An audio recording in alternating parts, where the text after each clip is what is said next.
నేను నమ్ముతున్నాను నా జన్మ నా దేశం అలాగే నా దేశ ప్రజల హితానికి రక్షణకి మరియు అభివృద్ధి కోసం జరిగిందని. నేను కేవలం ఒక సాధనాన్ని మాత్రమే అయ్యుండొచ్చు. అయినప్పటికీ ఈ విషయం నాకు సంతోషాన్ని కలిగిస్తుంది, ఎందుకంటే ఇలాంటి అవకాశం అందరికీ లభించదు.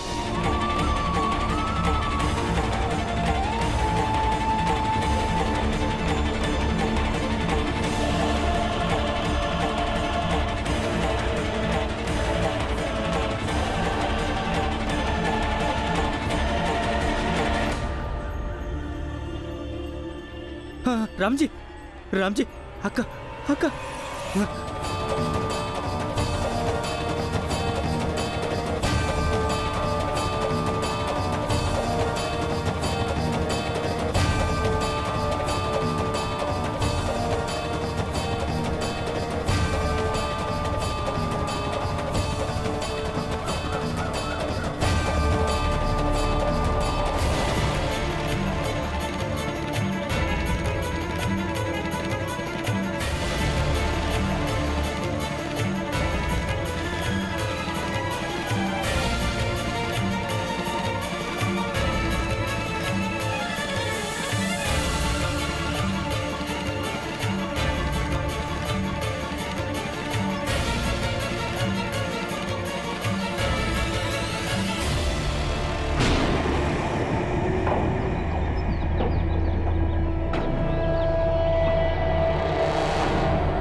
పిన్ని, పిన్ని, పిన్ని,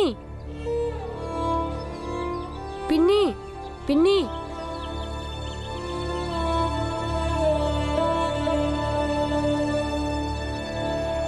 అమ్మా, పిన్ని ఏమీ మాట్లాడడం లేదేంటి? ఎందుకు? పిన్ని, పిన్ని.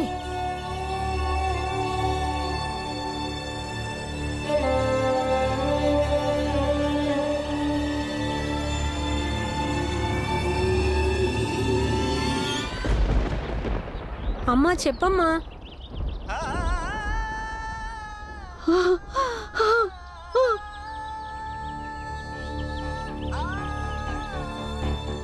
చెప్పమ్మా.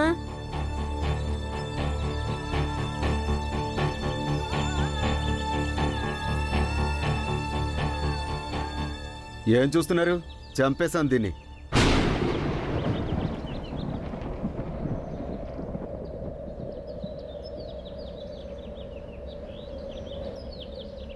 నువ్వేనా తనని చంపింది? నువ్వేనా? ఇతను కాదు, నేను చంపాను. నేనే చంపాను, నేనే చంపాను, నేనే చంపాను, నేనే చంపాను.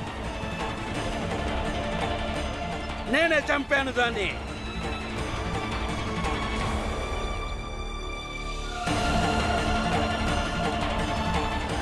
మేమందరం చంపాం.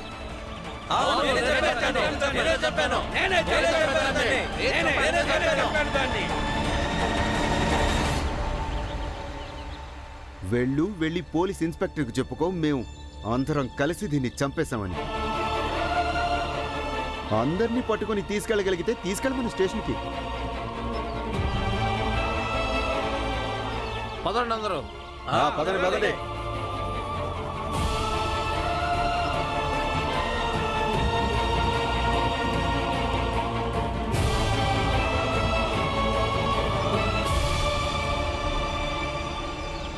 రామ్జీ, సత్పాల్, చూసావా నువ్వు? ఈ ఆడదాని చావుకి బాధ్యత ఈ ఊరు వాళ్ళదెంతుందో అంతకంటే ఎక్కువ నీకుంది.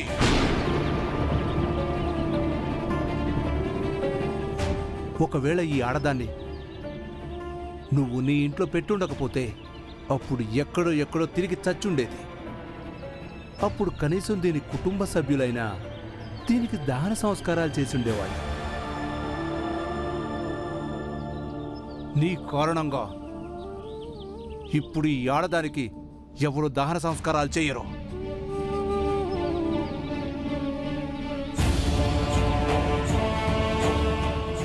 నేను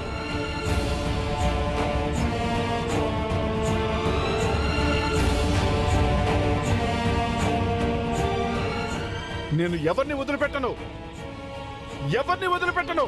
అందరినీ చట్టానికి పట్టిస్తాను. అర్థమైందా?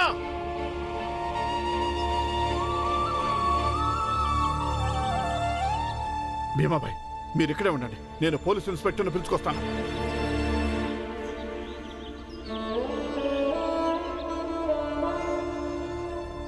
నేను నా జీవితంలో అన్నీ పోగొట్టుకున్నాను, కానీ ఇప్పుడు నువ్వు గెలుచుకున్న ట్రోఫీని నేను తాకి చూస్తాను.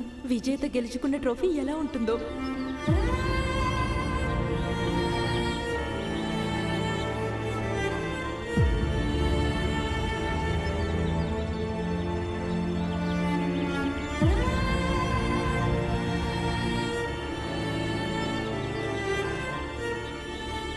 పిన్ని చూసి చెప్పు ఎలా ఉందో అని. ఇదే నేను గెలుచుకున్నది, ఇదే ట్రాఫీ. చెప్పు పిన్ని. చెప్పవేంటి పిన్ని? చెప్పు పిన్ని, చెప్పు. అమ్మా, పిన్ని ఎందుకు మాట్లాడడం లేదు? నువ్వైనా చెప్పు.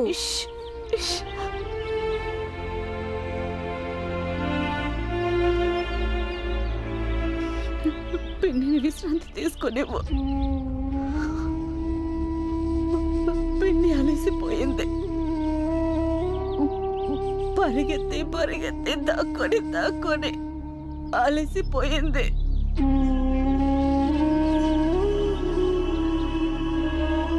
లేదు భీమా, వీళ్ళందరూ కలిసి కావాలని మీ పిన్నిని చంపేశారు.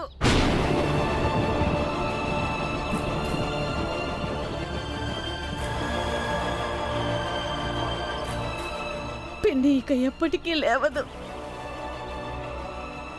ఎప్పటికీ మాట్లాడదు. నీ ట్రోఫీని చూడను లేదు, తాకను లేదు.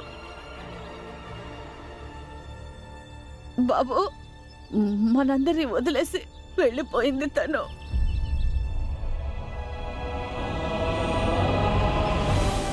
అంటే మనం అందరం కలిసి పిన్నిని కాపాడలేకపోయామా?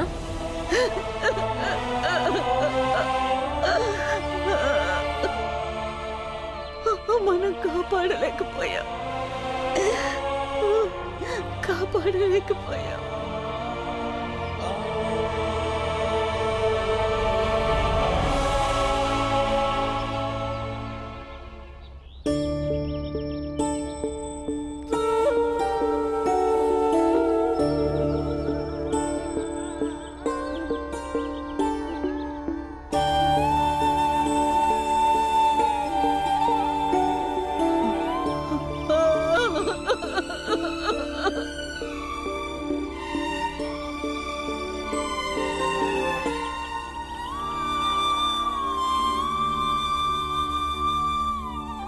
ఎక్కడికి రావాలి మేము? మీరే చెప్తున్నారు కదా అక్కడ గుంపులో అందరూ ఉన్నారని. నేను చంపాను అని. ఇప్పుడు మొత్తం గుంపులు తీసుకొచ్చి పోలీస్ స్టేషన్లో పెట్టాలా? మీరు ఆర్మీలో ఉన్నారు, చట్టాలు సెక్షన్లు తెలీదా మీకు? చూడండి, ఒక మహిళను బాహాటంగా హత్య చేశారు. అది పెద్ద నేరం. మీరు ఇక్కడ ఉన్నదే అందుకోసమే, నేరస్తులను పట్టుకోవడానికి, శిక్షలు వేయడానికి. వాళ్ళంతా చెప్తే చెప్పొచ్చు నేను చంపానని. కానీ మీ డ్యూటీ అసలు నేరస్తుని పట్టుకోవడం. అందుకని మీరు రావాలి, ఆ నేరస్తుని పట్టుకోవాలి. అది మీ ధర్మం. నేను ఇప్పుడు ఆ ధర్మం గురించే మాట్లాడుతున్నాను రామ్జీ సత్పాల్. అరే, అసలు మీ జాతి ఏమిటి? ఇప్పుడు ఏ జాతికి వ్యతిరేకంగా కంప్లైంట్ ఇవ్వడానికి వచ్చారు? అరే, గుప్పెడంత మంది ఉంటారు, మీరు గుప్పెడంత మంది. మరి అక్కడ పెద్ద సైన్యమే వచ్చి నిలబడతారు. చూడండి రామ్జీ, సమస్య కేవలం ఒకరి ప్రాణం పోవడమే కాదు, జాతికి, ధర్మానికి, ఇంకా సామాజిక పరంపరకి సంబంధించింది. ఇక విషయం ఎప్పుడైతే సమాజానికి చెందిందో అప్పుడు న్యాయస్థానాలు కూడా ఆచితూచి అడుగు వేయాల్సి ఉంటుంది. అర్థమైందా? కానీ సమాజం ఇప్పుడు రామ్జీ, మీరు వెళ్ళండి, తర్వాత చూస్తాం మేము ఏం చేయగలుగుతాము. తర్వాత అంటే ఏంటి మీ ఉద్దేశం?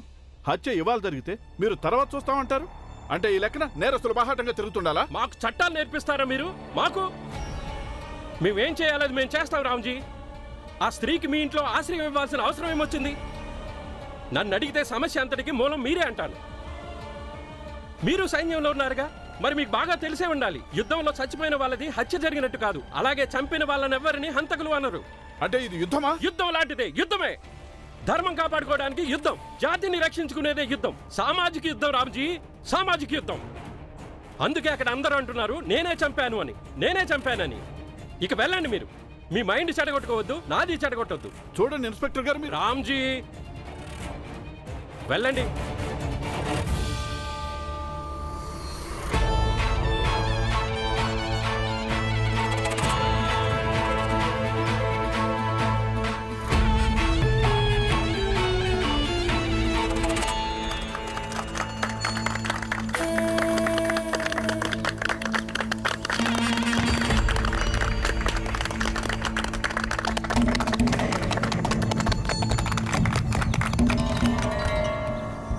ఈయన ఈ ఘనకార్యం చేసి మన సమాజానికి ఒక ఉదాహరణగా నిలిచారు. సామాజిక ధర్మాన్ని రక్షించడానికి ఈయన తన సొంత భార్యనే బలిదానం ఇచ్చారు.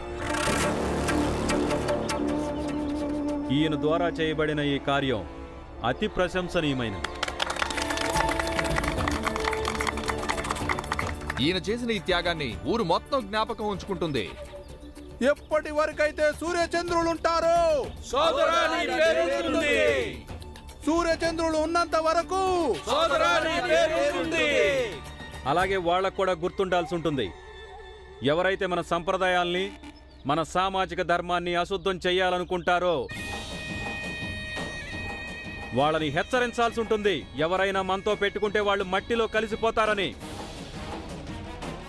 అందుకని మనం ఇప్పుడు బాజా భజంత్రీలతో పాటు సోదరుడి ఘనతని ఊరంతా చాటింపు వేద్దాం, అభినందనలు తెలుపుదాం.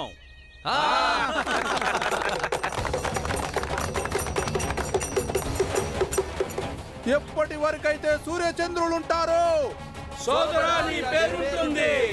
సూర్యచంద్రులు ఉన్నంత వరకు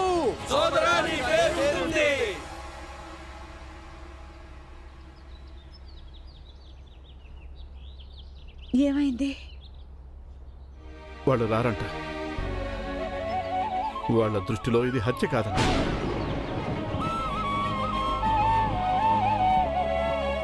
వాళ్ళకి ఎవరు చెప్తారు? అలా ఎలా రానంటారు? నేను వెళ్ళి పిలుచుకొస్తాను. ఆగు, ఎక్కడికి వెళ్తున్నావు? ఇప్పుడు మనం ఈ పార్థివ దేహాన్ని ఏం చేద్దాం? వాళ్ళు ఈమెకి దాన సంస్కారాలు కూడా చేయొద్దని చెప్పి వెళ్లారు.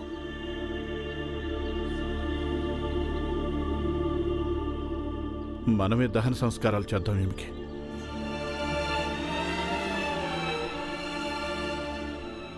శవాన్ని ఇలా గాలికి ఎలా వదిలేస్తాం?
ఆశపడింది.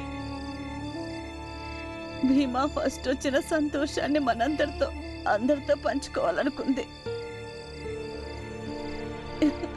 కానీ ఏమైపోయింది?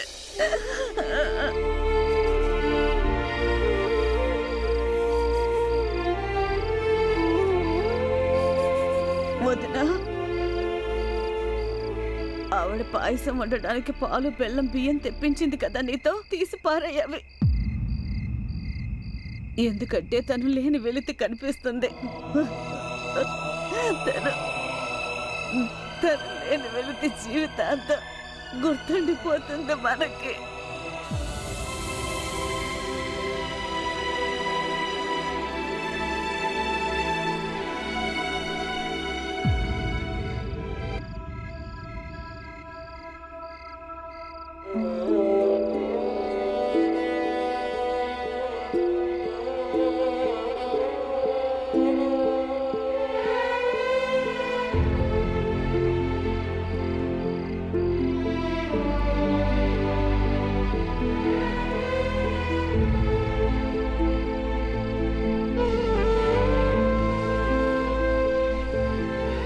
నీకు నా దీవెనలు బాబు. నువ్వు ఎప్పటికైనా చాలా గొప్పవాడివవుతావు.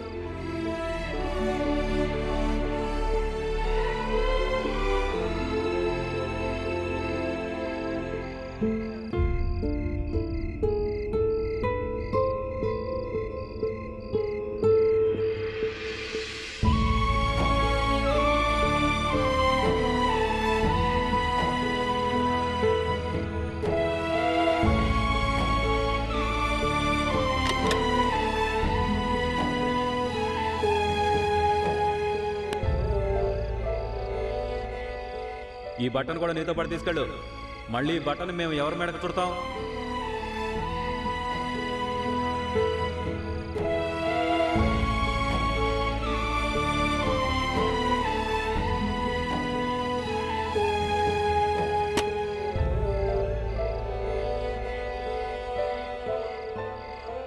ఎందుకు పనికొస్తారు ఈ మనుషులు?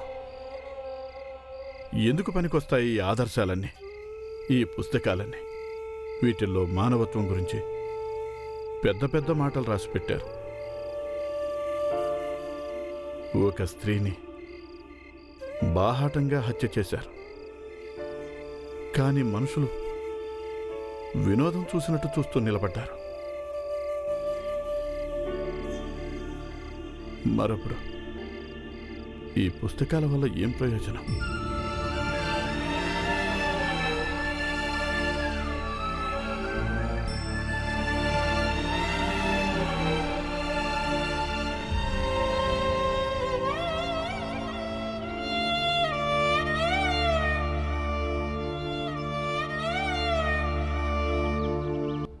భీమ్ భీమ్ భీమ్ అరే భీమ్ భీమ్ ఇక్కడికి కూర్చున్నావా? స్కూల్కి రావా ఏంటి? అరే ఏంటి ఏడుస్తున్నావా? ఏడవద్దు. భీమ్ ఎందుకు ఏడుస్తున్నావు? ఆనంద్ అన్నయ్య, అందరు కలిసి పిన్నిని చంపేశారు. కానీ మనం ఏమి చేయలేకపోయాం. భీమ్, అయిందేదో అయిపోయింది. ఇప్పుడు దీనికోసం మన జీవితాంతం ఏడుస్తూ ఉండలేం కదా. ఏం చేయను బాలా అన్నయ్య, నేను పిన్నిని కాపాడలేకపోయానని నాకు చాలా బాధగా ఉంది. అదేం కాదు భీమ్, నువ్వు ఒంటరిగా ఏం చేసేవాడివి? అయినా తనేమి మొదటి వ్యక్తి కాదు. అలా చంపబడిన వారిలో